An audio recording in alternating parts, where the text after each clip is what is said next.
నమః శివాయ ఓం నమః శివాయ ఓం నమః శివాయ ఓం నమః శివాయ ఓం నమః శివాయ. పరమేశ, తమరి కృపాదృష్టితో నేను ధన్యుణ్ణయ్యాను. అది సరే కానీ నారద, నీ కృపాదృష్టి వల్ల ఎంతమంది ధన్యులవుతారో. అంటే నీవు నందికి పార్వతీదేవి ఇక్కడ ఉండకపోవడానికి కారణం చెప్పేశావు. ఒక్క మాట చెప్పు, నీవెక్కడి నుంచి వస్తున్నావు? ఓ త్రికాలదర్శి, యావత్ ప్రపంచంలోనూ ఎందుకు, ఎక్కడ, ఎలా అనే ప్రశ్నలు తమ నుంచే ఉత్పన్నమవుతాయి. మరి నన్నీ ప్రశ్నలన్నీ ఎందుకు అడుగుతున్నారు? నారాయణ నారాయణ, తమరు సర్వజ్ఞులు, అంతర్యామి కదా. తమ నుంచి నేను దాచగలిగినదేముంటుంది?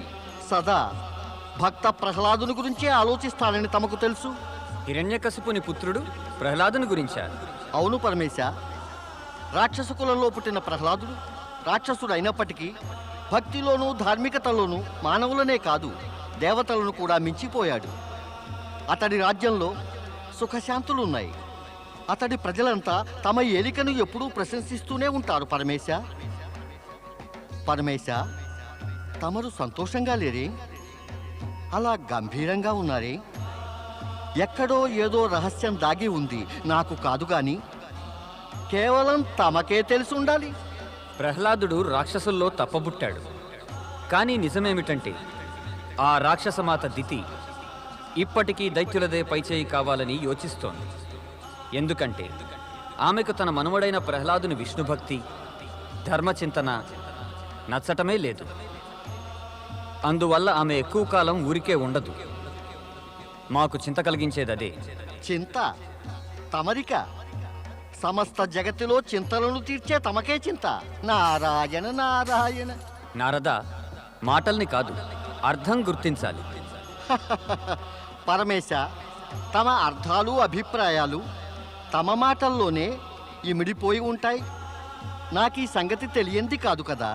తమరితో పాటుగా శ్రీ మహావిష్ణువు కూడా భక్త ప్రహ్లాదునికి తోడ్పడతారు. అలాంటప్పుడు దితి తమ ఇచ్ఛను ఎదిరించి ఏమైనా చేయగలదంటారా? అది అసంభవం. నారద, ఇదంతా నిజమే అయినప్పటికీ నీవు మరొకటి మర్చిపోతున్నావు సుమా.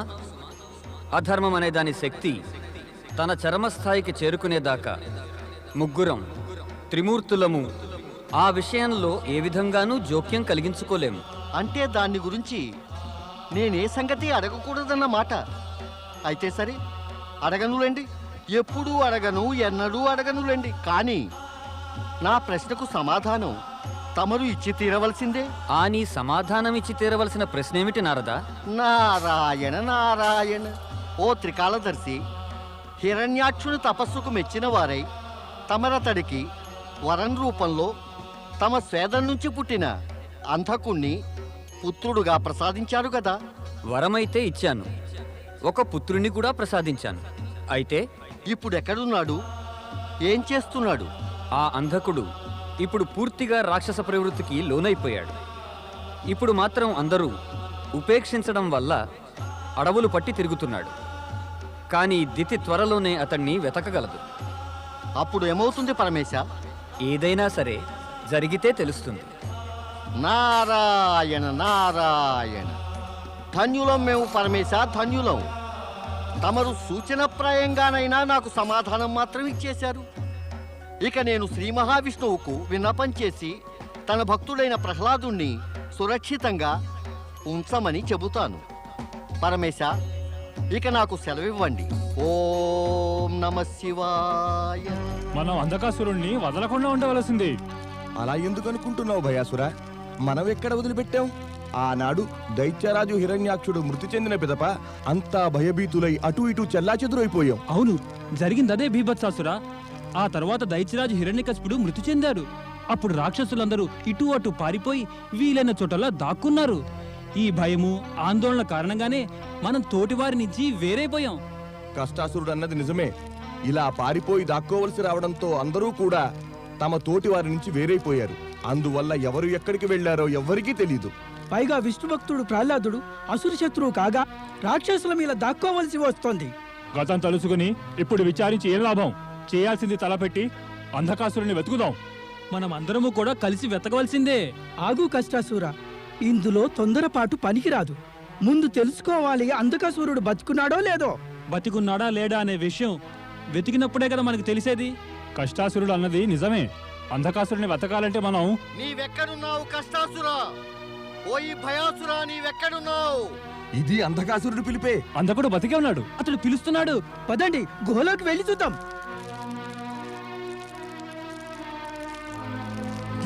దైత్యమిత్రులారా, ఎలా విడిపోయారు మీరు? ఎక్కడున్నారు మీరు?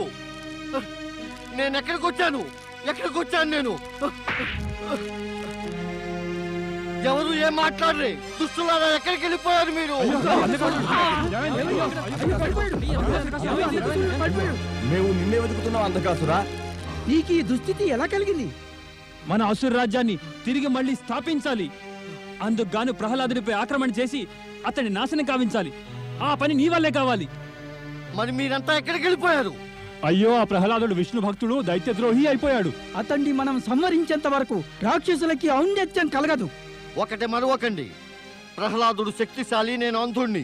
అతడు నన్ను ఒక దెబ్బతో సంహరించగలడు. ఎలా సంహరించగలడు? మేము తప్పక మీ వెంట ఉంటాం. నీకు తెలుసు గదా, నేను భయాసురుణ్ణి. నన్ను చూసిన వారంతా భయంతో గదగద వణుకుతారు. నేనేమో వేదనాసురుణ్ణి. భయం వల్ల ఆ వేదనతో వారిని సగం చంపుతాను. నేనేమో వారి వేదనకు కష్టాలను జోడించి వారి ప్రాణాలను హింసల పాలు చేసి పారేస్తాను. దాని పిమ్మట శరీరాన్ని భీభత్స స్థితికి తెచ్చి నేను భీభత్సాసురుణ్ణి శత్రువుని మృత్యుముఖం వద్దకు చేరుస్తాను. ఇక చివరకు మృతాసురుడినైనా నేను శత్రువును యమపాశంలో బంధించి వేస్తాను. ఇప్పుడు చెప్పు అంధకాసురా, నీ వెంట మాలాంటి ప్రచండ రాక్షస శక్తులుండగా నీకు భయమెందుకు? మనమందరము కలిస్తే ఆ ప్రహ్లాదుని సంహరించి వేయడం సాధ్యమే. సోదరా అందక,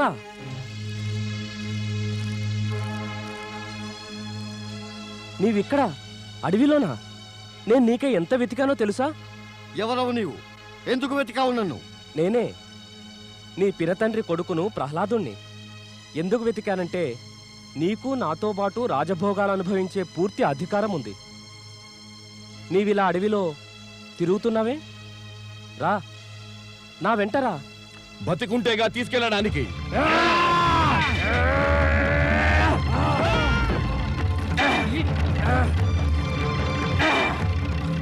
ఓరి దైత్య ద్రోహి, కులభ్రష్టుడా, ఎవరిపై చూపుతున్నావు నీ పరాక్రమం?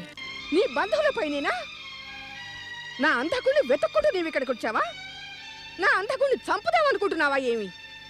ఓరి కులద్రోహి, నీ కారణంగానే నా పుత్రుడు హిరణ్యకశ్యపుడు, నా పుత్రిక హోళిక చంపబడ్డారు. ఇక నీవు హిరణ్యాక్షుడు ఏకైక వరపుత్రుణ్ణి, అంధకుణ్ణి కూడా చంపుతావా? తెలియదు, అది ఎన్నటికీ జరగనివ్వను. పితామహి, మీరెందుకు అనుకుంటున్నారు నేను నా సోదరిని చంపదలుచుకున్నానని? మీరు నాపై మోపిన నిందలేవి కూడా నిజం కానే కావు. నాకు ఈ అంధకుడి పట్ల సద్భావనే ఉంది. ఇతన్ని నేను వెతుకుతున్నది నా వెంట తీసుకువెళ్ళి నాతోనే ఉంచుకుందామని. చాలు చాలు, సత్పురుషుడిలాగా నాటకమాడే అవసరమేమీ లేదు. నాకు నీ సంగతి బాగా తెలుసు. తన తండ్రిని మేనత్తను కాదన్నవాడు తన పెత్తండ్రి కొడుకు కోసమని వస్తాడా? ఇలాంటి అబద్ధాలను బుద్ధిహీనులు కూడా నమ్మరు. నన్ను తప్పుగా అర్థం చేసుకుని నా పట్ల అన్యాయం మాత్రం చేయకండి పితామహి. గౌరవనీయుడైన నా తండ్రికే మీరు గౌరవనీయులు. అందువల్ల మీరు ఎంతో పూజనీయులు. కట్టిపెట్టు మోసం కపటంతో నిండి నిన్ను తీయని మాటలు. నేను నీ భ్రమలో పడేదాన్ని కాదు. ఓ సంగతి మరొక, నీ జన్మదాతకే జన్మధాత్రినని. నీవిక్కడి నుంచి వెళ్ళిపోవడం నీకే మంచిది. నా క్రోధం మృత్యువు యొక్క కరాళ రూపాన్ని ధరించకముందే నీవెక్కడి నుంచి వెళ్ళిపో. కోపగించకండి పితామహి, క్షమించండి, నేను వెళ్ళిపోతాను.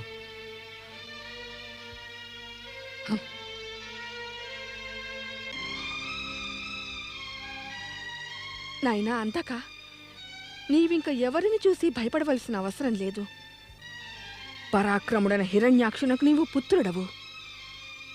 ఇక నీవు కూడా నీ తండ్రిలాగే తపో మార్గాన్ని అవలంబించాలి. బ్రహ్మకే తపస్సు చేయనాయనా. రాక్షసుల ఔన్నత్యం కోసం నీ అంధత్వం నుంచి విముక్తి పొందడానికి బ్రహ్మ నుంచి వరాలను సాధించుకో. నీ తపస్సుకు మెచ్చిన వాడై బ్రహ్మ నీకు తప్పక వరాలనిస్తాడు. నేను మీ ఆజ్ఞను పాటిస్తాను పితామహి. నీకు శుభం కలుగుతుంది నాయనా.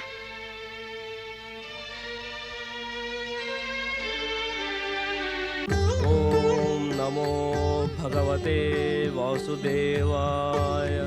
ఓం నమో భగవతే వాసుదేవాయ. ఓం నమో భగవతే వాసుదేవాయ.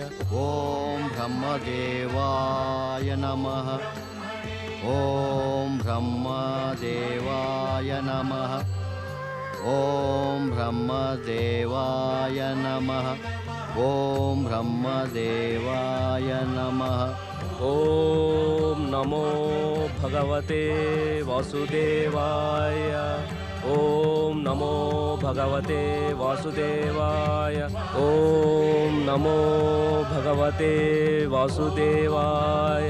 ఓం నమో భగవతే వాసుదేవాయ. ఓం బ్రహ్మదేవాయ నమః. ఓం బ్రహ్మదేవాయ నమః. ఓం బ్రహ్మదేవాయ నమః. ఓం బ్రహ్మదేవాయ నమః. ఓం బ్రహ్మదేవాయ నమః. ఓం నమో భగవతే వాసుదేవాయ. ఓం నమో భగవతే వాసుదేవాయ. ఓం నమో భగవతే వాసుదేవాయ. ఓం నమో భగవతే వాసుదేవాయ. ఓం నమో భగవతే వాసుదేవాయ. ఓం నమో భగవతే వాసుదేవాయ. ఓం నమో భగవతే వాసుదేవాయ. ఓం నమో భగవతే వాసుదేవాయ. భక్త ప్రహ్లాద, ఓం నమో భక్త భగవతే. ప్రహ్లాద, కళ్ళు తెరు. ప్రభు నీవు ఆవాహన చేయగా మేము వచ్చాము. హరి పరాత్పర. లే భక్త ప్రహ్లాద. పరాత్పర శ్రీహరి. నీ మనసులోని మాట చెప్పు. చెప్పు, ఎందుకు పిలిచావు మమ్ము? అంతర్యామి, తమకు తెలిసినదే కదా, నేను మా పెదతండ్రి కొడుకు అంధకుడికి చెందవలసిన అధికారాలు అప్పగిద్దామనుకున్నాను. కానీ అందుకు విపరీత పరిణామమే కలిగింది ప్రభు. పితామహి దితి ప్రేరణతో అతడు దైత్యులకు ఔన్నత్యం అంతటినీ సాధించి పెట్టడానికి కఠోర తపస్సు చేస్తున్నాడు ప్రభు. నా భయమల్లా అతడి తపస్సుకు మెచ్చినవాడే ఆ బ్రహ్మదేవుడు కనుక అతడికి వరమిస్తే మళ్ళీ ఈ లోకంలో అసురుల సామ్రాజ్యం స్థాపితమవుతుందనే ప్రభు. అలా జరిగితే ధర్మం, భక్తి అవహేళనకు గురి అవుతాయి ప్రభు. దుష్టశక్తులదే కనుక పైచేయి అయితే సత్పురుషులకు కష్టాలు పెరుగుతాయి. అందుచేత భవిష్యత్తులో అరిష్టం ఏమీ కలగకుండా దాని పరిష్కారానికై నేను తమరిని ఆవాహన కావించాను ప్రభు. సజ్జన దుర్జనుల మధ్య ఉండే తేడా ఇదే ప్రహ్లాద. దుర్జనులు కేవలం తమ ప్రస్తుత సుఖాలనే కోరుకుంటారు. కానీ సజ్జనులు యావత్ ప్రపంచంలో ఉన్న వారందరికీ శుభం కోరుకుంటారు. నీవు అదే చేశావు. ఒకటి మాత్రం మరువద్దు, నీ పెత్తండ్రి కొడుకైన అంధకుడు పరమేశ్వరుడి స్వేదం నుంచి ఉత్పన్నమైనవాడు. హిరణ్యాక్షుడు అతన్ని శివుడి నుంచి వరం రూపంలో పొందాడు. శివలీల వల్లనే అంధకుడు తపస్సుకు ప్రేరితుడైన వాడై అసురులకు ఔన్నత్యం కలిగిస్తాడు. కానీ అసురుల ఈ ఔన్నత్యమే వారి దుష్కృత్యాల వల్ల పతనానికి కారణమవుతుంది. అధర్మపరుల ఔన్నత్యమే వారి పతనానికి కారణం. అవును ప్రభు, అలాగే జరుగుతుంది కదా. అధర్మ అహంకారాల వల్ల వారి అధర్మం దుశ్చర్యల రూపు దాలుస్తుంది. దాంతో వారి వినాశం ఆరంభమైపోతుంది. యుగాల క్రితం శివతేజం నుండి ఉత్పన్నమై తన రాక్షస ప్రవృత్తి వల్ల శివక్రోధానికి గురయ్యాడు. అతడు కావాలంటే సన్మార్గాన్ని అవలంబించి శివకృపకు పాత్రుడవగలిగేవాడు. కానీ అధర్మం ప్రియమైనది, మనసును ఆకర్షిస్తుంది. ఇక అంధకుడు కూడా పరమేశ్వరుని చేతిలో మృత్యు చెందుతాడు. అందుచేత నీవు రానున్న అరిష్టం గురించి చింతించవలసిన అవసరమేమీ లేదు. నా చింతలన్నీ తమకే ఒప్పగించేస్తున్నాను ప్రభు. ఏమైనా జరిగేదేమంటే నీకు అంధకుడి వల్ల కష్టాలు తప్పవు. అయినా నీవు భక్త శిరోమణివాయే, చిరునవ్వుతోనే కష్టాలను ఎదుర్కొంటావు. మేము నీ వెంటే ఉంటాం.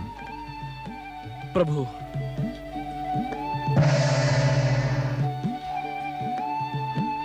ఓం నమో భగవతే వాసుదేవాయ. ఓం బ్రహ్మదేవాయ నమః. ఓం బ్రహ్మదేవాయ నమః. ఓం బ్రహ్మదేవాయ నమః. ఓం బ్రహ్మదేవాయ నమః. ఓం బ్రహ్మదేవాయ నమః. ఓం బ్రహ్మదేవాయ నమః. ఓం బ్రహ్మదేవాయ నమః. ఓం బ్రహ్మదేవాయ నమః. నారాయణ నారాయణ. పరమపిత, తమ పుత్రుడు నారదుడి ప్రణామం స్వీకరించండి. రా నారద. పరమపిత, గంభీరాలోచనలో మునిగి ఉన్నారే, అందుకే తమ భక్తుడైన అంధకుడి పిలుపు తమకు వినపడటం లేదేమో. అతడెంతో సమయం నుంచి పిలుస్తున్నాడు. మాది అసమంజస స్థితి. ఈ సందిగ్ధం వల్ల ఏ నిర్ణయానికి రాలేకపోతున్నాం. సందిగ్ధమా? ఏం సందిగ్ధం? నారద, మేము గనక అంధకుడికి వరమిచ్చినట్టయితే దానివల్ల కలిగే ఫలితం ఏమిటో మాకు తెలుసు. అతడు వరాలను పొందాక అహంకారంతో రాక్షస శక్తులను పెంపొందిస్తాడు. నిర్దోషులైన వారిపై అత్యాచారాలు చేస్తాడు. ధర్మానికి నీతికి విరుద్ధంగా ప్రవర్తించి లోకంలో న్యాయాన్ని నాశనం చేస్తాడు. అయితే మేము అతడికి వరాన్ని, అతడి తపస్సుకు ప్రతిఫలాన్ని నిరాకరిస్తే తపస్సుకు ప్రతిఫలాన్నివ్వాలనే మా నియమానికి భంగం కలుగుతుంది. మేమిటు నియమాన్ని పాటించాలి. ఈ జగతికి సుఖశాంతులు, లోకహితము కూడా కలిగేలా ఆలోచించాలి. కానీ అదెలా సాధ్యం? ఇదే మా సందిగ్ధం. నారాయణ నారాయణ. తమరు సృష్టినే రచించారు కదా, విధాతయే, పరమపితరుడే. భూత భవిష్యత్ వర్తమానాలు తమరికి తెలియనివి కావు కదా. ఇక మీకు సందిగ్ధమేమిటి? తమకు మార్గం గోచరించటం అనేది కష్టమా? నారద, మా ఎదుట ఈ విషయంలో 2 అంశాలు కనపడుతున్నాయి. వాటిలో దేన్ని మేము ఆమోదించినా రెండో దానికి హాని కలుగుతుంది. అది మా ధర్మకర్మలకు విరుద్ధం. ఇదే మా సమస్య. పరమపిత, నేను తమకు మానసపుత్రుణ్ణి. నేను తమకు ఆదేశాన్నిచ్చేంత దుస్సాహసం ఎన్నటికీ చేయలేను. నేను నివేదన మాత్రం చేసుకోగలను. ఇలాంటి సందిగ్ధ స్థితిలో పరిష్కారానికై ఆ పరమేశ్వరుని శరణు కోరడమే ఉచితమేమో. అంధకుడు ఆ పరమేశ్వరుని పుత్రుడే. అందుచేత నేను అనుకునేదేమిటంటే, తన పుత్రుని విషయంలో ఆ పరమేశ్వరుడు తగినదే చేస్తారు. నీ మాటలు వింటూ ఉంటే నీవు చెప్పిందే మాకు ఎంతో ఉచితమనిపిస్తోంది నారద. భవిష్యత్తులో మాకిటువంటి సమస్య కలిగితే మేము నిన్నే సంప్రదిస్తాములే నారద. నారాయణ నారాయణ. తమరలా అంటే నాకు సిగ్గుగా ఉంటుంది పరమపిత. నన్ను మీరు సంప్రదిస్తానని అంటారా? నేను ముల్లోకాల్లోనూ సంచరిస్తాను. అందువల్లనే విషయాలు సేకరిస్తాను. వాటి ఆధారంగా కొన్ని వివరాలు నివేదించగలుగుతాను. నారాయణ నారాయణ. పార్వతీ మాతకు జై! పార్వతీ మాతకు జై! పార్వతీ మాతకు జై! శ్రీశైల పర్వతం వెళ్ళొచ్చావా దేవి? అవును స్వామి, రాక తప్పదు కదా. ఎలా ఉన్నాడు మన పుత్రుడు కార్తికేయుడు? కుశలమేనా? ఎల్లప్పుడూ భక్తిలో లీనమై ఉండి ఇతరుల హితాన్ని కోరుతూ ఉండేవారు. ఎల్లప్పుడూ కుశలంగానే ఉండడం స్వాభావికమే కదా. ఇంకేమి చెప్పాడు మన పుత్రుడు? జరిగినదేమైనా దాని గురించి తమతో మాట్లాడాలి. నాతోనా? నాతో ఏం మాట్లాడాలి? తమరు ప్రతి అమావాస్యకు మాకెవరికి చెప్పకుండానే కార్తికేయుని కలుసుకోవడానికి వెళ్ళిపోతారు. కార్తికేయుడు నేనక్కడికి వెళుతున్న సంగతి కూడా నీకు చెప్పాడా? ముందు చెప్పకుండా వెళ్ళి కలుసుకోవడంలో ఉండే ఆనందం అద్భుతమైనది దేవి. ఎవరూ వేచి ఉండనవసరం కూడా లేదు. అన్నట్టు చెప్పు, తిరిగి వచ్చే ముందు మన ప్రియపుత్రుడు గణేశుణ్ణి పుత్రవధువులను చూసి వచ్చావా, చూడలేదా?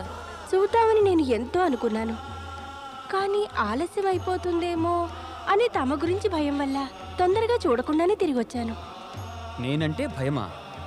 నేనంటే నీకెప్పటి నుంచి భయం? గణేశుణ్ణైతే ఎప్పుడైనా చూడగలను. తమరు కాస్త చెప్పండి, తమ స్వేదపుత్రుడు అంధకుడికి ఇన్ని కష్టాలు పెడుతున్నారే? వస్తూ ఉండగా నేను చూశాను, ఒక పర్వత శిఖరంపై బ్రహ్మదేవుడిని పిలుస్తూ ఎప్పటి నుంచో కఠోర తపస్సు చేస్తున్నాడు. అతడు బ్రహ్మదేవుని పిలుస్తున్నాడు, నన్ను కాదు. ఆయన కార్యాన్ని నేనెలా నిర్వర్తిస్తాను? బహుశా బ్రహ్మదేవులు అంధకుణ్ణి పరీక్షిస్తున్నారేమో. సృష్టికర్త బ్రహ్మదేవులకు సృష్టికర్త బ్రహ్మదేవులకు ఓం నమః శివాయ. విచ్చేయండి బ్రహ్మదేవ, మేమిప్పుడే తమ గురించే తలుచుకుని మాట్లాడుకుంటున్నాం. తమరిలా రావడం మంచిదైంది. నా గురించా? నా విషయమా? ఎందుకని పరమేశ? దీనికి సమాధానం మీకు పార్వతీదేవియే ఇస్తుంది. చెప్పు దేవి, ఏం చెప్పదలుచుకున్నావు బ్రహ్మదేవుడితో?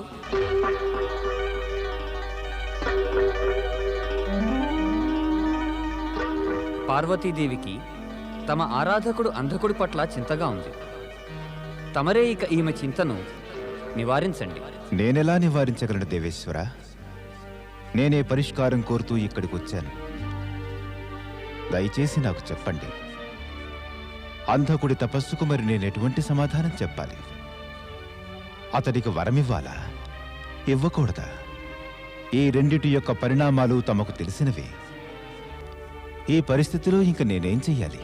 పరిణామాలకు భయపడి నీతి ధర్మాల పరిమితులను అతిక్రమించకూడదు బ్రహ్మదేవ. ఎవరైనా భక్తి శ్రద్ధలతో తపస్సు చేస్తే వారికి వరాలివ్వడం త్రిమూర్తుల కర్తవ్యమే. మీరు కావాలన్నా కూడా అంధకుడికి వరమివ్వకుండా మానలేరు. అతడు తమకై తపస్సు చేస్తున్నాడు. తమ నుంచి వరం పొందడానికి అతడికి అధికారం ఉంది. అతడికి వరమివ్వడం తమరి కర్తవ్యమే. మహేశ్వర, నేను ఈ విషయం గురించి ఎంతగానో ఆలోచించాను. నాకు కూడా అదే అనిపిస్తోంది. అతడికి నేను వరమివ్వడం తప్పదు, కానీ అది జాగ్రత్తగా చెయ్యాలి. తమరు చెప్పవలసిందల్లా నేను ఈ విషయంలో ఎలాంటి జాగ్రత్తలు తీసుకోవాలా అనేది. కారణం, అంధకుడి పుట్టుకకు తమకు సంబంధం ఉంది. అందువల్ల నేను తమరి ఆదేశానుసారమే అతడికి వరమివ్వగలను. అంధకుడికి నాతో గల సంబంధపు ప్రస్తావన తమ సౌమ్య స్వభావాన్ని సూచిస్తుంది. కానీ బ్రహ్మదేవ, నేనొక చేదు నిజాన్ని స్పష్టంగా చెప్పక తప్పదు. నేనా అంధకుణ్ణి ఎప్పుడో హిరణ్యాక్షుడికి ఒప్పగించేశాను. అప్పటి నుంచి అతడికి నాకు సంబంధం తెగిపోయినట్టే. అతడిప్పుడు రాక్షస ప్రవృత్తికి లోనైపోయాడు. అతడి కఠోర తపస్సు కూడా రాక్షస ప్రవృత్తి యొక్క పరిణామమే. అతడు సఫలుడైతే అది కూడా రాక్షస ప్రవృత్తికి పరిణామమే. ఈ పరిస్థితిలో తమరతడి బుద్ధికి వికృతి కల్పించి అతడి చేతనే వరాన్ని అడిగించండి. అతడడిగిన వరంలోనే అతడి మృత్యువుకు మార్గాన్ని కలిగించండి. తమరు నా సమస్యను పరిష్కరించారు దేవేశ్వర. ఇక నేను తమరి ఆదేశానుసారమే నడుచుకుంటాను.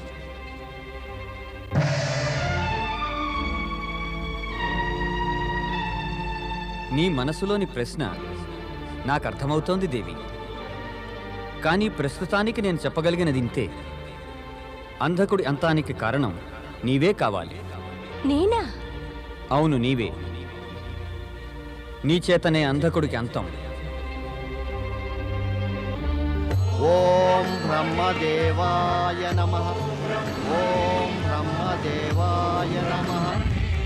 ఓం బ్రహ్మదేవాయ నమః. ఓం బ్రహ్మదేవాయ నమః.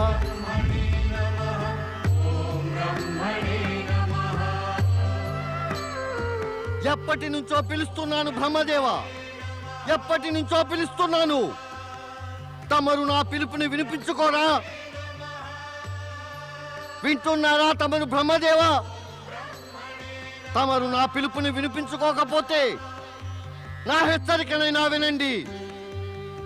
తమరు నాకు దర్శనమిచ్చి నా తపస్సును సఫలం చేయకపోతే నేను ఆ అగ్నిని ఆవాహన చేసి ఆ అగ్నిలో పడి ఇక భస్మమైపోతాను. దానవ శ్రేష్ఠ అంధకాసుర, ఎవరా పిలిచేది? ఎవరా పిలిచేది? బ్రహ్మదేవ వచ్చేసారా? అవును అంధక, నీ కఠోర తపస్సుకు ప్రసన్నులమయ్యాం. జగత్తులో అతి దుర్లభ వస్తువు, నీకు కావలసినది మమ్మల్ని కోరుకో. తమరు నా పిలుపు విన్నారా? హ, తమ రాక మంచిదైంది. నన్ను ఆత్మహత్య నుంచి కాపాడారు. వరాన్ని కోరుకో అంధక. బ్రహ్మదేవ, హిరణ్యాక్షుడికి పుత్రునవడం వల్ల అసుర సామ్రాజ్యంపై నాది అధికారం. దాన్ని విష్ణువు సహాయంతో దుష్ట ప్రహ్లాదుడు నా నుంచి లాగేసుకున్నాడు. నాకు వరాన్నివ్వండి బ్రహ్మదేవ. ఈ ప్రపంచంలోనున్న దైత్యులు నాకు సేవకులు కావాలి. నాకు తమరు దివ్య చక్షువుల్ని ప్రసాదించండి. బ్రహ్మదేవ, స్వర్గాధిపతి ఇంద్రుడు, ఆ దేవతలు నాకు సేవకులైపోవాలి.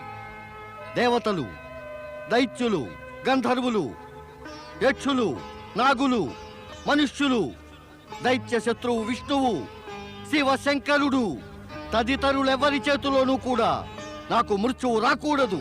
అంధకాసుర, నీవు కోరిన కోరికలన్నీ తప్పక నెరవేరుతాయి. కానీ మృత్యువుకేదో కారణాన్ని నీవు ఆమోదించక తప్పదు. పుట్టిన ప్రతివారు కూడా మరి గిట్టక తప్పదు కదా. అందుచేత నీ మృత్యువుకు నీవే మార్గాన్ని ఎన్నుకో. ఇక నీకు కోరిన వరం ప్రాప్తిస్తుంది.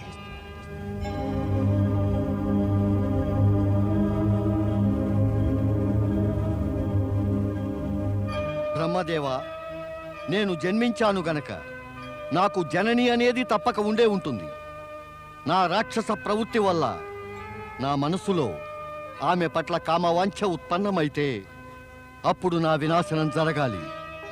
నాకెలాంటి అసంభవమైన వరం కావాలంటే దానివల్ల నా మృత్యువు అసంభవం కావాలి.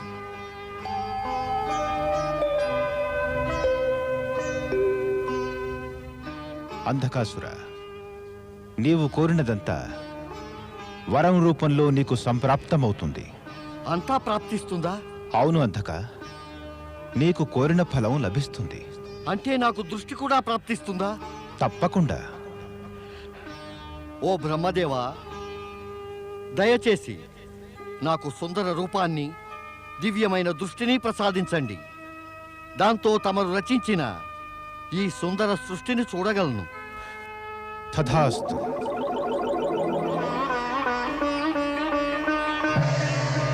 నాకు చూపొచ్చింది, నాకు చూపొచ్చింది.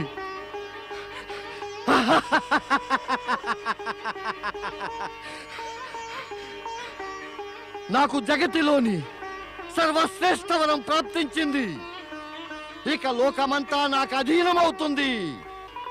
నేను దైత్య శక్తి ధ్వజాన్ని ముల్లోకాల్లోనూ ఎగరవేస్తాను.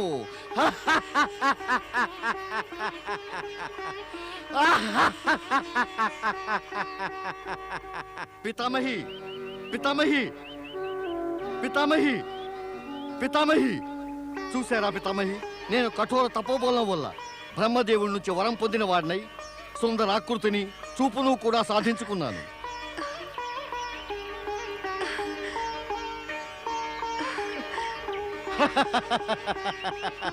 నా వల్ల పెరిగే దైత్యుల గౌరవం ఇక ఎవరు ఆపలేరు. బ్రహ్మదేవులు నాకు కోరిన వరాన్నిచ్చారు. ఇక నేను దైత్యుల సామ్రాజ్యాన్ని మళ్ళీ స్థాపిస్తాను. ఈ ముల్లోకాల్లోనూ దైత్య శక్తి యొక్క ధ్వజం ఎగరేస్తాను. నన్ను ఆశీర్వదించండి పితామహి. నీ రూపమంతా పూర్తిగా మారిపోయింది నాయనా. నిన్ను ఈ రూపంలో చూస్తుంటే నాకెంతో మనశ్శాంతిగా ఉంది. అంధక కాదు కాదు, ఇక అంధకుడివి కావు, ఇక దైత్య రాజువే. నేను నిన్ను ఆశీర్వదిస్తున్నాను. నా పుత్రులైనట్టు హిరణ్యకశిపుడు, హిరణ్యాక్షులను మించి నీ జీవితంలో విజయాన్ని సాధించు. నేను చెప్పేది జాగ్రత్తగా విను. స్వర్గంపై ఆక్రమణ చేసి ఇంద్రుణ్ణి నీ దాసుని చెయ్యి. భూలోక వాసులను నీ దైత్య శక్తితో కైవసం చేసుకో. అన్నట్టు ముందుగా ఆ దుష్ట దైత్యద్రోహి అయిన ప్రహ్లాదుని శిక్షించు. అతడి నుంచి హిరణ్యకశిపుడి సామ్రాజ్యం తీసుకో. నిశ్చింతగా ఉండండి పితామహి. తమ ఆజ్ఞను తప్పక శిరసావహిస్తాను. కానీ జాగ్రత్తగా ఉండు నాయనా. ఆ ప్రహ్లాదుడు అత్యంత ధూర్తుడు. అతడి ధూర్తత్వానికి తోడ్పడుతున్నటువంటి వాడు దేవతలకు ప్రియమైన విష్ణువే. వీరి కుతంత్రాల నుంచి జాగ్రత్తగా ఉండు. ఇక చింతించవలసిన అవసరమేమీ లేదు పితామహి. నేను ఆ బ్రహ్మదేవుడి నుంచి ఎటువంటి ఎన్నెన్ని వరాలను పొందానంటే ప్రహ్లాదుడు విష్ణువు కలిసిన నాకేమీ హాని చేయలేరు. ప్రణామం పితామహి. ఆయుష్మాన్ భవ. ఓం హరి ఓం హరి హరి హరి ఓం. ఓం హరి ఓం హరి హరి హరి ఓం. ఓం హరి ఓం హరి హరి హరి ఓం. ఓం హరి ఓం హరి హరి హరి ఓం. సభాసదులారా, మహాప్రభు శ్రీహరి అపార కృప వల్ల తమరందరూ మాకు ఇచ్చిన సూచనల ప్రకారం నేడు మన రాజ్యంలోని ప్రజలు సుఖంగా సంతుష్టులై ఉన్నారు. రాజ్యమంతటా శాంతి నెలకొంది. ప్రజలలో క్రమశిక్షణ, ఎంతో స్నేహభావము ఉన్నాయి. ఈ వ్యవస్థ చక్కగా ఉందంటే తమ అందరి యొక్క ప్రతిభ, యోగ్యత, తమ పరిశ్రమ కూడా కారణమనాలి. మీరందరూ చేసిన చక్కటి వ్యవస్థ కారణంగానే ప్రజలు సుఖంగా శాంతితో జీవితం గడుపుకుంటూ ఉన్నారు. మహారాజా, ఇందులో మేం చేసినదే ఉంది. నిజం చెప్పాలంటే మహారాజా, దీనికి తమరు చేసిన ఏర్పాట్లనే మేము అనుసరిస్తూ వచ్చాం.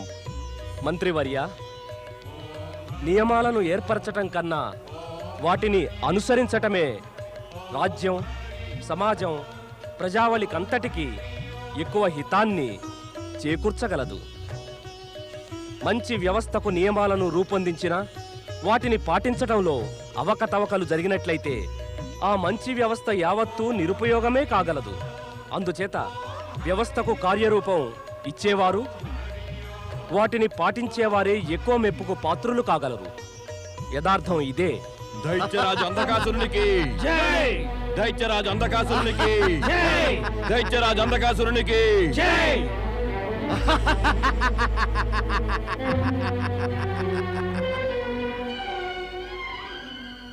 ఇది కూడా నిజమే ప్రహ్లాద. నీవు నీ జాతి వారి పట్ల ద్రోహం చేసి ఇంకా మరి విష్ణుభక్తి ప్రచారం ఆరంభించి దైత్య జాతికి హాని కలిగించావు. దైత్యులకు విరుద్ధంగా దేవతలకు పక్షపాతివై కులద్రోహివయ్యావు. నేను వచ్చాను దైత్య సామ్రాజ్యాన్ని తీర్చిదిద్దటానికి. ఇక నేను దైత్య జాతి విజయ పతాకాన్ని ముల్లోకాల్లోనూ ఎగరవేస్తాను. నమః శివాయ. ఓం నమః శివాయ. ఓం నమః శివాయ. ఓం నమః శివాయ. ఓం నమః శివాయ. ఓం నమః శివాయ. ఓం నమః శివాయ.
ఓం నమః శివాయ.